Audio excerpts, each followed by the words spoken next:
Nessa semana saiu a notícia de que o ator Bruce Willis vai estar dando uma pausa nas suas gravações para poder tratar de uma condição chamada afasia. Oi pessoal, meu nome é Bruno, eu sou neurocientista e nesse canal aqui eu trago conteúdo de neurociência de uma forma simples e descomplicada. E nesse vídeo em específico a gente vai falar um pouquinho sobre essa condição chamada afasia que o Bruce Willis está enfrentando atualmente, explicando quais são os tipos diferentes de afasia, o que está acontecendo no cérebro desse grande ator e também como que acontece o diagnóstico e o tratamento dessa condição. Então já deixa seu like aqui embaixo para fortalecer o canal. Bruce Willis é um renomado cantor e ator norte-americano que nasceu na Alemanha e que fez diversos filmes de gêneros diferentes, mas foi bastante consagrado nos filmes de ação, principalmente na franquia Duro de Matar. Mas além disso, ele fez vários outros filmes que fizeram bastante sucesso, como por exemplo Fragmentado e até mesmo O Sexto Sentido, que todo mundo já viu alguma vez na vida. Bem, nessa última semana de março, a família dele emitiu um comunicado para a imprensa falando que ele vai se afastar dos seus papéis, dos seus trabalhos,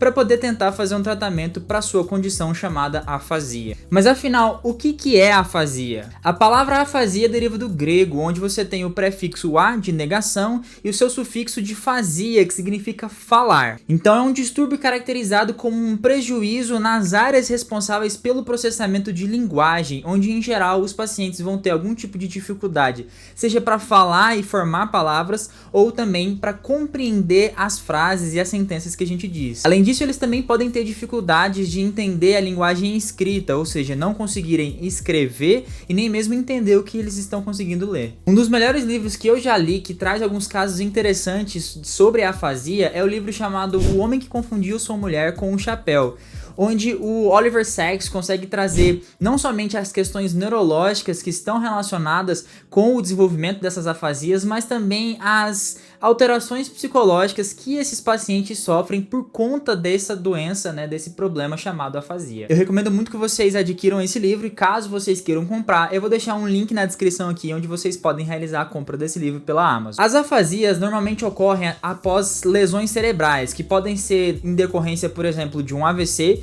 mas também podem ser em decorrência de tumores ou alguns tipos de doenças neurodegenerativas e demências, como a demência frontotemporal e até mesmo a doença de Alzheimer. Em geral, essas lesões ocorrem em partes específicas do nosso cérebro que são importantes para o processamento da linguagem. É importante deixar claro que essas partes diferentes do nosso cérebro, que eu vou falar aqui com mais detalhes nesse vídeo, são responsáveis por todo o arcabouço cognitivo de processamento de linguagem, ou seja, é a comunicação entre essas grandes partes que faz com que vocês estejam entendendo o que eu estou falando, que estejam processando o sentido e que também consigam entender as coisas que vocês escrevem, as coisas que estão escritas aqui na descrição e até mesmo que fazem vocês conseguirem se comunicar. As lesões nessas áreas distintas geram os tipos distintos de afasia. Bem, a gente não sabe ainda qual tipo de afasia que o ator está enfrentando, então justamente por conta disso, nesse vídeo aqui eu vou falar sobre os diferentes tipos de afasia de uma forma geral, explicando como que elas acontecem, o seu diagnóstico e o seu tratamento. A gente pode dividir as afasias em dois grandes tipos diferentes, que são as afasias fluentes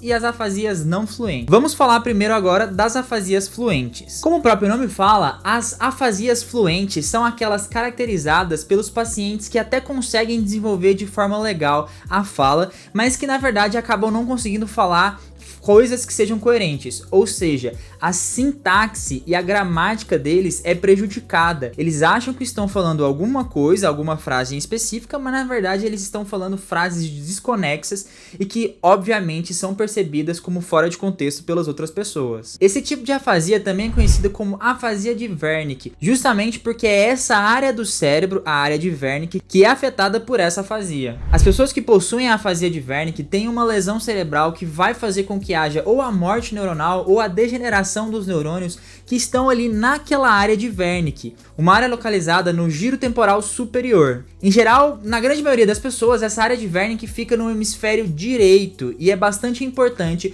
para o processamento de linguagem, em específico para o processamento de compreensão da linguagem. São inúmeras as causas desse tipo de afasia, mas como eu falei anteriormente, em geral são causadas ou por alterações relacionadas com demências ou por alterações relacionadas com o AVC.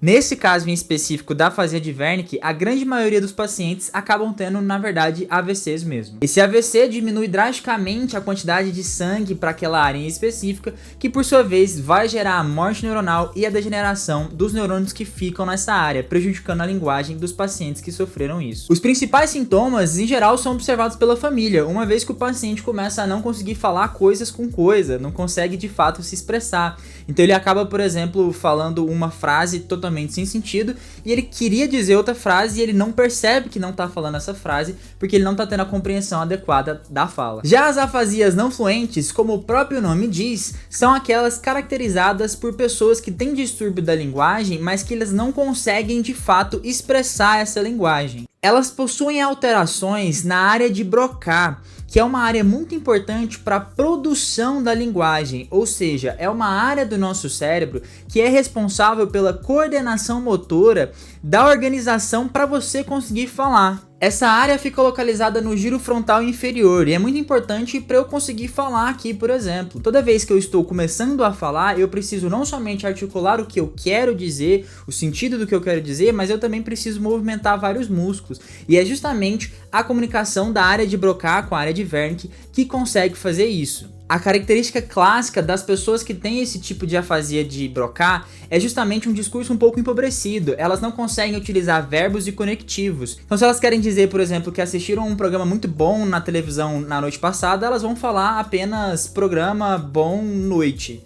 Apenas essas palavras não vai fazer as conexões necessárias para a gente de fato entender o que elas querem dizer. Assim como na afasia fluente, a causa desse tipo de afasia é justamente as lesões cerebrais nas partes específicas, que nesse caso é a parte da área de Broca, sendo AVCs e demências as mais relacionadas com esse tipo de afasia. Agora, antes da gente falar sobre o diagnóstico e o tratamento, eu peço para você que, se estiver gostando desse vídeo, deixa seu like aqui embaixo e comenta se você quer saber um pouquinho mais sobre como que o nosso cérebro de fato produz a linguagem. Bem, o diagnóstico dessas afasias é definitivamente clínico, onde o neurologista vai conseguir, através da coleta de dados de anamnese e coleta do histórico médico do paciente, vai conseguir de fato entender o que está acontecendo e vai aliar esses dados com resultados de exames laboratoriais e exames de imagem, principalmente ressonância magnética, para diagnosticar não somente o que está causando essa afasia, mas também o tipo de afasia com base na região que está sendo afetada. Já o tratamento é baseado em buscar quais que são as etiologias dessa afasia, ou seja, o que está causando ela, é um AVC, é uma demência,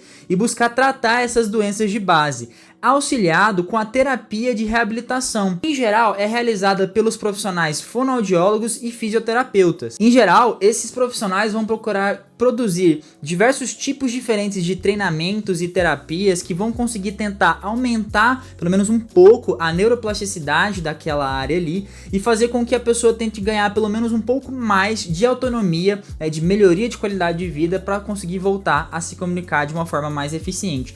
Em geral, isso também acontece em terapias em grupo junto com a família, para a família também conseguir entender melhor o que o paciente está falando. Infelizmente, nos resta apenas esperar que o Bruce Willis consiga um bom tratamento e consiga ter uma melhoria substancial para ele conseguir voltar a trabalhar e não ficar tanto tempo assim longe das telas. Você chegou até aqui e ainda não é inscrito no canal? Então se inscreve aqui embaixo e ativa as notificações clicando no sininho para você receber mais conteúdo de neurociência de uma forma simples e descomplicada. Muito obrigado pela sua atenção e até mais!